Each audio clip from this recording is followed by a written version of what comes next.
소록도 가는 길 7회. 권우미는 뭔가를 느낀다는 듯 힘겹게 눈을 뜬다. 우민아, 애비를 알아보겄나? 아부님.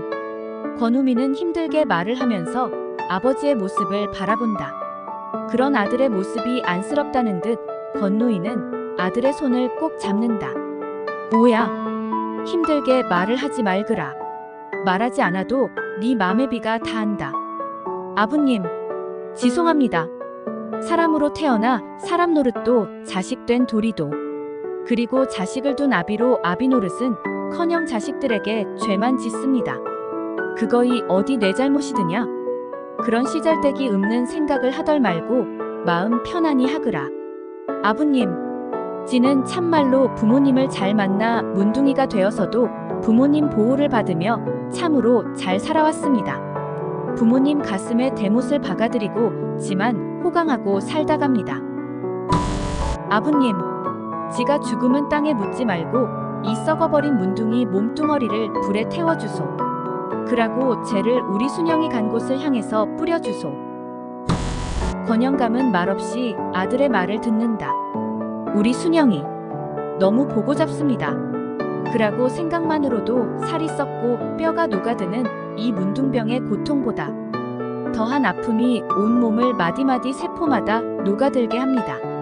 그렇게 지가 죽더라도 그렇게 보내는 것이 아니었지. 미안타. 내사 할 말이 뭐가 있겠노? 하지만 집안을 위해서 내도 어쩔 수 없는 일이었다. 압니다. 문둥이가 어찌 살아남기를 바라겠습니까? 기왕이사 죽는 목심 품 안에서 함께 끌어안고 죽을 것을 공연히 어린 우리 순영이를 거리로 내쫓아 어떤 죽음을 당했을 거인가 생각하면 우민아, 사람 명이란 것이 그리 가볍지 않은 기라. 우리 순영이는 반드시 살아서 소록도를 찾아갈 수 있을 거이니라. 그러나 우미는 힘없이 고개를 젓는다. 아버지의 말을 믿고 싶다는 생각을 하지만 그 어린 계집아이의 몸으로 어떻게 그 멀고 험한 길을 찾아 걸어서 갈 수 있다는 말인가? 아부님, 다음 생에는 반드시 효를 다하는 아들로 태어나고 잡습니다. 그라고 지가 없더라도 우리 순영이를. 뭐야? 무슨 말을 하고 잡은지 알겄다. 내도 있는 힘을 다해서 순영이를 기둘리고 싶구만. 순, 영, 아. 권우미는 그렇게 순영이의 이름을 부르다 다시 혼절을 한다. 지금까지 숨이 붙어있다는 것이 참으로 신기한 일이다. 물 한 모금도 넘기지 못하고 있는 것이 벌써 열흘이 넘었지만 우미는 무엇을 기다리고 있는지 가느다란 생명이 썩은 육체를 떠나지 못하고 있었다. 이 여인은 이제 거의 남편의 곁을 떠날 수가 없다. 잠시 정신이 돌아오기만 하면 순영이의 이름을 부르며 찾고 있는 남편의 모습이 너무나 가슴 아파 함께 울고 남편의 손을 잡아준다.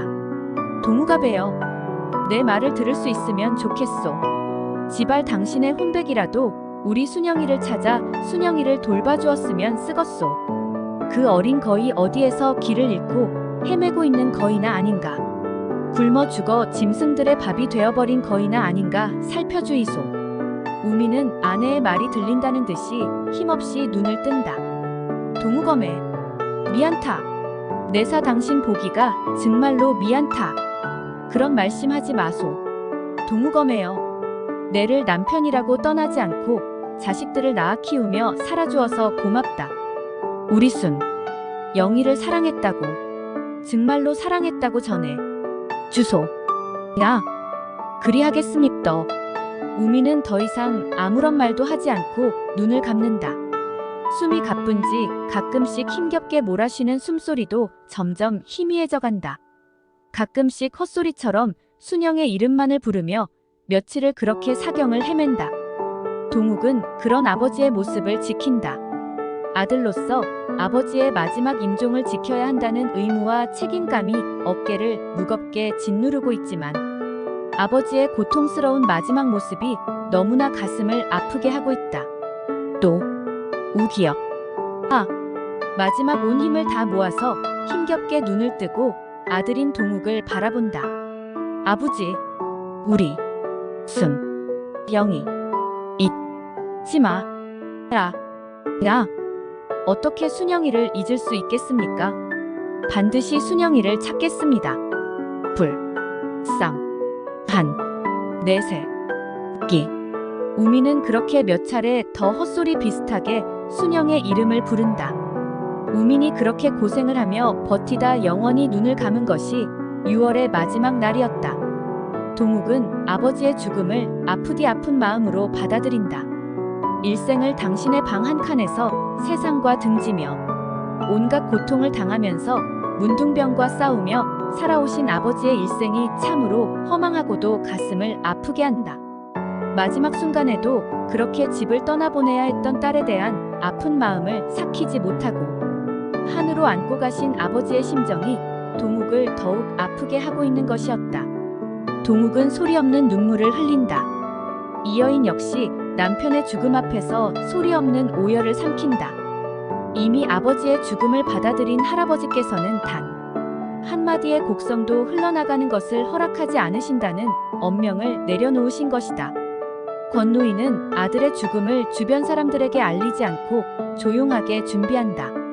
더 이상 아들의 말이 사람들의 입에 오르내리는 것을 원치 않은 권노인으로서는 이미 주변 사람들에게 잊어진 아들을 죽음을 통해서 새삼스럽게 사람들이 아들에 대한 이야기를 하는 것을 꺼려하는 것이었다. 권노인은 집안의 장조카를 불러 아들의 장례 절차를 이미 의논을 해두었다.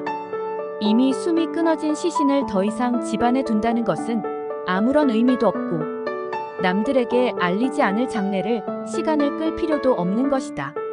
우민의 시신은 하루가 지나서 곧 바로 입관이 되고 바로 밖으로 내간다. 우민의 시신은 조용하게 아무도 뒤를 따르는 사람이 없이 그렇게 쓸쓸하게 밖으로 내간다. 동욱은 이미 아버지의 시신을 화장할 장소에 도착해 있었다.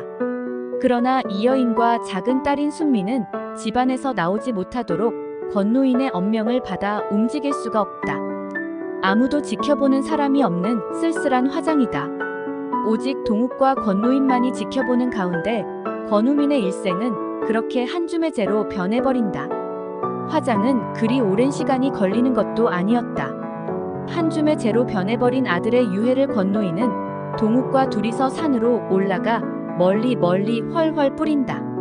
아버지, 이제라도 순영이를 살펴주이소. 우리 순영이가 먼저 저승길에 들었거든. 어무이 꿈에라도 나타나시어 말씀이라도 전해주이소. 동욱은 흐르는 눈물을 닦을 생각도 하지 않고 한 줌 한 줌 그렇게 아버지의 유해를 허공을 향해서 뿌린다. 우민아, 아프지 말그라. 이자는 저 세상에서는 건강하게 살그라. 아프지 말고 절대로 남의 눈을 피하지 말고 당당하게 그렇게 살그라. 그들이 그렇게 우민의 유해를 산 위에서 뿌리고 내려오는 시간에 순영은 이미 삶을 포기한 상태였다. 어디를 둘러보아도 나아갈 길을 잃은 지 벌써 얼마나 되었는지도 알 수 없다. 언제 무엇을 입안으로 넣었는지도 기억에 없다. 순영은 산속에서 길을 잃고 먹을 것도 떨어져 한 발자국도 나아갈 수가 없는 상태가 되어버린 것이다.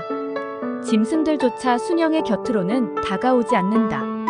차라리 짐승들에게나 먹혀버렸으면 좋겠다는 생각을 하면서 순영은 그 자리에서 꼼짝도 하지 못하고 있었다. 어디를 얼마나 기었는지 무릎과 팔과 온몸은 상처투성이가 되어 피가 흘러내려 마른 곳이 있고 새롭게 생겨난 상처에서는 다시 피가 흐르고 있다. 그러나 이제 순영은 그 어떤 고통도 느끼지를 못한다. 순영은 이제 더 이상 움직일 수가 없다. 간신히 기어서 그래도 조금은 편편해 보이는 이곳에 몸을 누인 것이 며칠이나 되었는지 몇 시간이 되었는지도 감각이 없다. 배가 고프다는 감각도 고통스럽다는 감각도 없다. 처음 며칠 동안은 미친 듯이 산속을 헤매었다. 어떻게 하든 길을 찾아보려고 다리에 흐르는 피도 상관없이 넘어지고 구르고 기면서도 길을 찾기 위해 몸부림을 쳤다. 산속에서 길을 잃는다는 것은 죽음이나 마찬가지였다. 어디를 둘러봐도 보이는 것은 울창한 나무뿐이다. 그 몸으로 나무 위로 기어오를 수도 없는 순영은 그저 암담한 생각을 하면서 움직일 수 있는 한 움직이면서 길을 찾아 헤매었으나 길은 어디에서도 찾을 수도 없고 빠져나갈 수 있는 방법도 없다. 순영은 마지막 남은 비상식량인 건빵까지도 먹어버린 것이 언제인지 날짜 계산조차 할 수가 없다. 자신이 얼마나 오래 산속에서 길을 잃고 방황하면서 헤매고 있었는지 조차도 날짜를 알 수가 없다. 독초가 되었던 약초가 되었던 먹을 수 있는 풀과 열매는 손길이 닿는 한 모조리 따서 입에 넣었다. 그러나 이제는 그것조차 찾으러 다닐 수도 없다. 정신마저 혼미해지는 것만 같다. 순영은 차라리 죽음을 선택한다. 이대로 가만히 누워있으면 배가 고픈 짐승들이 자신을 먹이로 뜯어먹을 것이라는 것을 잘 알고 있다. 그렇게라도 이 구차하고 힘들고 고통스러운 삶을 끝내고 싶다. 더 이상 어디에 구원을 요청할 수도 누가 구원의 손길을 내밀어주지도 않는 자신의 삶에 더 이상의 삶은 이제 불가능하다는 생각을 하면서 순영은 그 자리에서 꼼짝도 하지 않는다. 그러나 밤이 되어도 짐승들은 그런 시체 같은 순영은 거들떠보지도 않는다.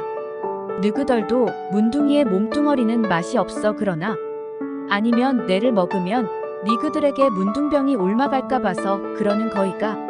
순영은 짐승들조차 거들떠보지도 않는 자신의 썩어 문드러진 육신의 덩어리가 그저 한스럽다. 죽음도 삶도 이제는 자신의 의지와는 아무런 상관이 없다.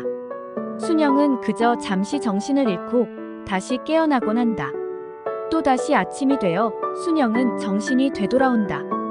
오늘도 역시 얼마나 많은 고통과 외로움과 무서움에 몸을 떨어야 하는지 시간이 흐르는 것조차 두렵다. 순영이 살아있다는 것을 표현하는 것은 눈동자뿐이다. 순영은 다시 주변을 둘러보기는 하지만 이제 눈에 들어오는 것은 아무것도 없다. 울창한 나무 사이로 햇살이 비쳐든 것 이외에는 아무것도 알 수가 없다. 새들의 지저귐도 짐승들의 울부짖는 소리도 순영의 귀에는 들리지 않는다. 순영은 힘겹게 고개를 돌리고 바라보다 흠칫 놀란다. 독사. 뱀을 무서워하지 않는 순영이지만 독사는 언제나 조심해야 할 뱀이다. 독사가 순영이 있는 곳을 향해서 기어온다. 움직일 수 없는 순영은 잠시 당황한다. 독사에게 물리는 날이면 그리 오랜 시간이 지나지 않고도 심장이 멎을 것이라는 것을 잘 알고 있다. 몸을 움직일 수만 있다면 독사라 하더라도 얼마든지 피할 수 있는 방법이 있는 순영이다. 그러나 순영은 이내 마음의 편안함을 찾고 독사를 바라본다. 뭐야? 니는 내 살코기를 먹지 않아도 되니까 내게 독침을 한 방만 쏘아주면 된다. 이제 네가 내를 도와주러 왔나? 뱀은 순영을 발견했는지 더 이상 오지 않고 순영의 동태만을 살피려는 듯 또아리를 틀고 순영을 바라본다. 그리 기둘리지 말고 어서 내를 향해 한 번만 물기만 하면 된다, 아이가. 그러나 순영의 바람대로 뱀은 움직이지 않고 순영을 향해 혀를 날름거리며 순영을 주시하고 있었다. 순영은 뱀이 공격해주기만을 기다리며 눈을 감는다. 글 일향 이봉우. 계속됩니다. 구독과 좋아요 눌러주세요.